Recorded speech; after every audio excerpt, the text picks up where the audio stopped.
God. Ask God.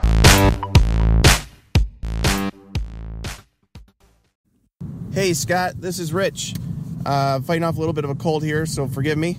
I have a question for you to answer for me and the audience. And you've probably done this in the past, I'm not sure, but what does it mean to have a bestseller ranking under the 3,000 and over the 10,000? If you could kind of explain those, the reason for those ranges.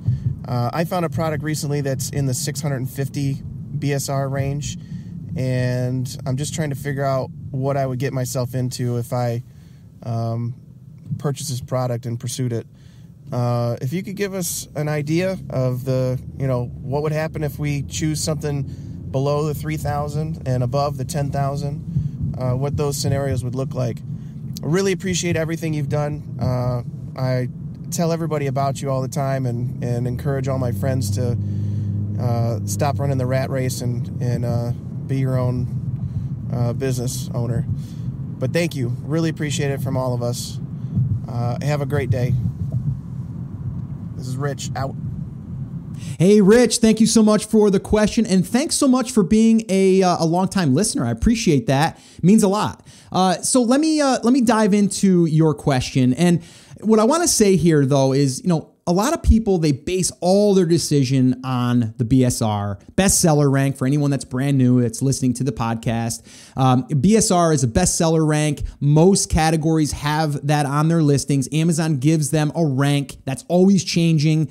Hourly it's changing, and it's all based on sales. And that's a way for us to get a gauge as how well a product is selling. Now, there's tools like Jungle Scout that will also help us see that, because they've taken that into consideration, and then they've done some really cool things with an algorithm, and they can kind of project, or not project, they can actually see what the past sales, well, I guess they could project. They can kind of tell us like what it's done over the past, month or a year, and they kind of take an average and kind of do all of that stuff. So if you want to really understand numbers, I would say Jungle Scout would be that tool that would give you a really close idea without even worrying about BSR. If you guys are starting from scratch, I think Jungle Scout is probably the number one tool that I would recommend, like out of the gate. Like if I had a buddy come up to me right now and go, Scott, I really want to get started in this thing. What do you suggest I do? I'd say, well, number one, do your touch list. I tell everyone to do that. Figure out what's happening in your own life with things that you're touching, products. If you're into muscle cars, like I said before, obviously you're going to have a lot of stuff there. If you work on muscle cars, there's tools that you use, this, that, and the other thing. And then you can start to see if there's any opportunity there for you. And using a tool like Jungle Scout is going to make that a lot easier, a lot faster, and it's not that expensive. If you guys have not checked out Jungle Scout, if you guys are brand new, I definitely recommend you doing that. There's two versions. There's the extension, which goes in Chrome, which that's the one I would recommend first. And then there's the web app, and that one there is more about this product discovery. But if you guys want to get a discount on that, I am an affiliate for Jungle Scout, but I use the tool almost every day. I know Greg Mercer very well. We're good friends, and it's a great product, great company. You can get a discount on that if you head over to theamazingseller.com/JS for Jungle Scout, or you can just go to the resources page.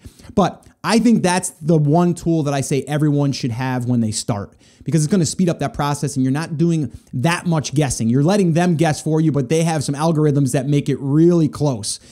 So I would definitely do that. Because here's the deal. You can look at BSR, you can look at the numbers that you think that they're selling or what they've done in the past, but there's no guarantee that that's going to continue, right?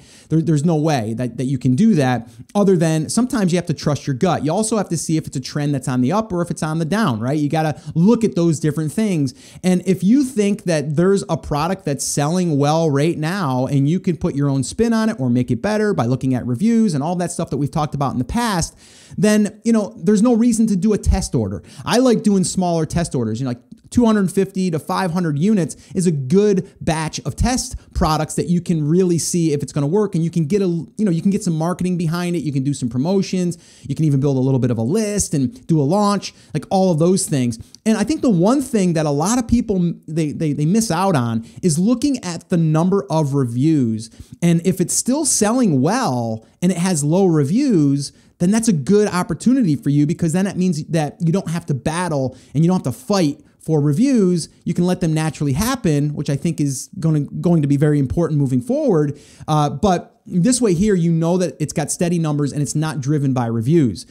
So again, and I wouldn't just look at 1 or 2 sellers. I'd look at probably 5 sellers so they can all validate that this is a good market and a good product to go into. So again, to answer your question, that is really a moving target. I've given the example, like if you can find a product in certain categories that's, 10,000 or less, it's a pretty good market, but you could say that same thing and go into a market or a category that's not that popular. And you look at that 10,000 and they're selling like 1 a day, if that, or maybe 1 every 2 days.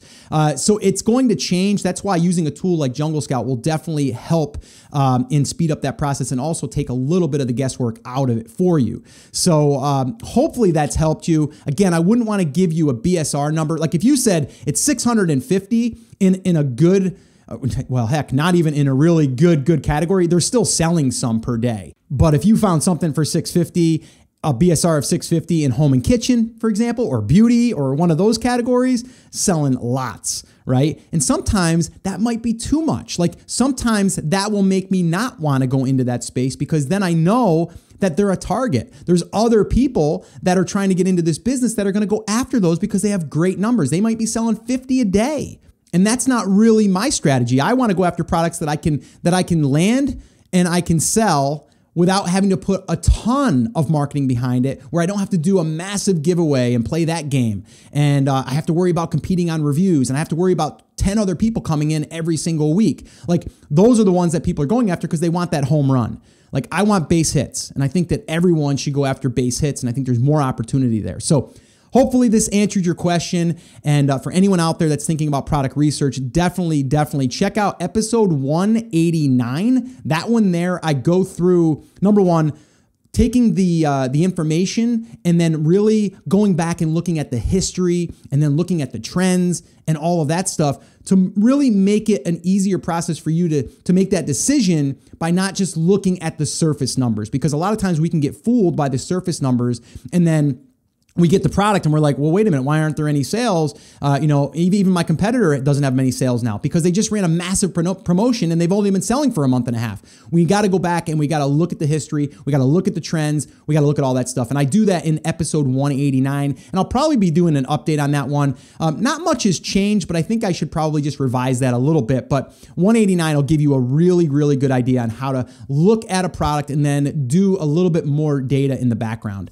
So this way here, you can have a better chance of landing a product that's going to sell and you're not going to be fooled by the numbers on the front end. So hopefully this has helped you.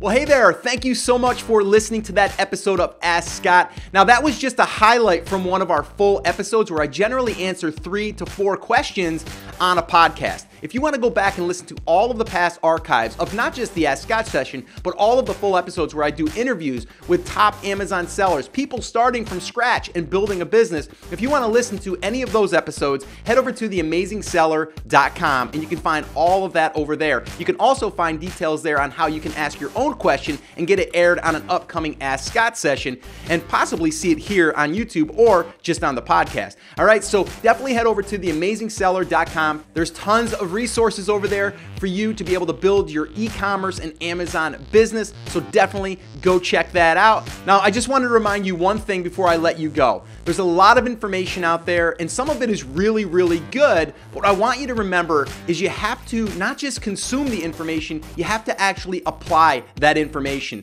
So take this information that you learned here today and apply it to your business. And this way here, you can get results. As my shirt says, I wear it almost daily. Take action. We'll see you guys.